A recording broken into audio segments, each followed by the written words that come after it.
desert rims asomda leire asomdana khoi nagapal aduga sida care interview nang dengi office ta lae ev noi ang rau malda sumaina asidagi changaga sida changadaba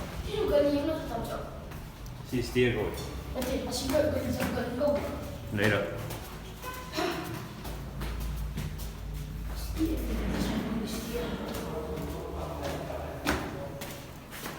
What about now? Already.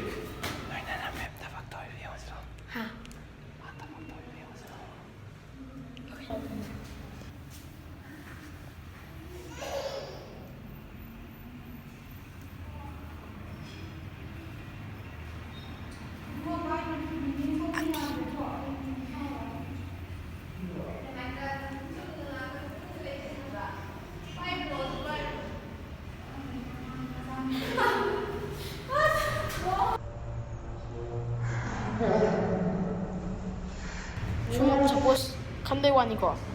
Adagi chatli aina sumang ni ko. Adagi chatliba mise. Asi akoi magi amata poksa macam pinya ba. Do aina adagi chatliba nupi to kai thokani.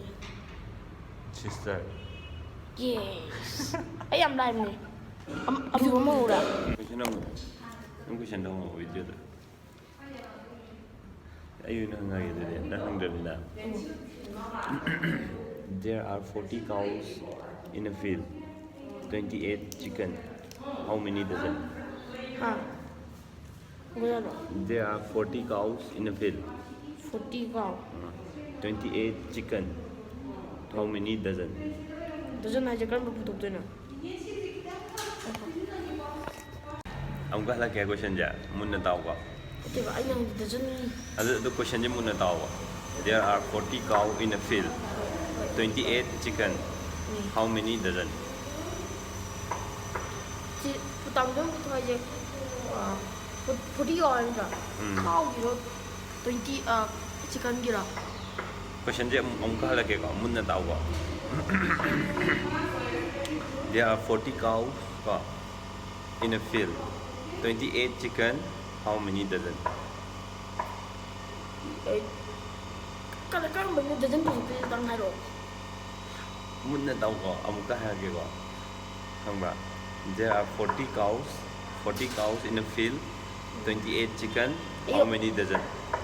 Ay jam tu dah. Ibu tahu gusto tahu ngam ni. Hello. There are 40 cow. 28 chicken. How many dozen? Answer hello. Ani maki je dozen tu ada. Ya, lo tang tu itu ya lo apa? Angka question je hagi ka. There are 40 cows in a field. 28 chicken. How many dozen? Oh, kata. 12 dozen. Dozen ada 12 nanti. 1 dozen tu. Oh di. Oh, ikan tak. Ani maki butuh aja tam saja. Angka hagi ka question je. There are 40 cows in a field. 28 chicken. How many dozen? 28 tu. Tam tu hang question ikan tam. Angka hagi ka. Amku muna tahu ka. There are 40 cows in a field, 28 chicken. Itu betul. How many dozen? Itu betul tahu nang question ni. Ganda juga juga. Kan mai dozen butuh aja. Amka hagi last. Dozen tu kan mai butuh aja ba. Tahu. Question je jawab ni. Amka hagi je. 40 cows in a field, 28 chicken. How many dozen? 28. 40. Option ni dah ani mak ni. Ab daw na sa ide ngono question ma'am hang mane ba. Ada theliba photo je akoi magi mamagi amata pokchaba machan nupi ne na. Adu ding ada photo je kana no na ngono hang mane. Ada ina hang question ne hoji kizna. There are 40 cows in a field, 28 chicken. How many dozen? ꯀꯔꯝꯕꯅꯣ dozen ꯄꯨꯊꯣꯛ ꯍꯥꯏꯁꯦ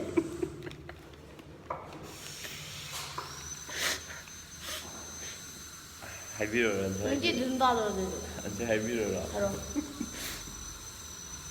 40 cows ꯂꯩꯌꯦꯕꯀꯣ ꯐꯤꯜꯗꯀꯣ 20 ꯑꯃꯗꯤ chicken ꯆꯥꯏꯌꯦꯕ ꯈꯪꯕ꯭ꯔꯥ how many 20 ꯑꯃꯗꯤ chicken ꯆꯥꯏꯕ ꯍꯣꯏ ꯏꯠ ꯆꯤꯀꯟ ꯍꯥꯏꯌꯣ ꯑꯗꯨ ꯅꯪꯁꯦ eat chicken nơi tên mình đâu hơn chứ có chẳng đang còn hơn ở nơi tên mình đấy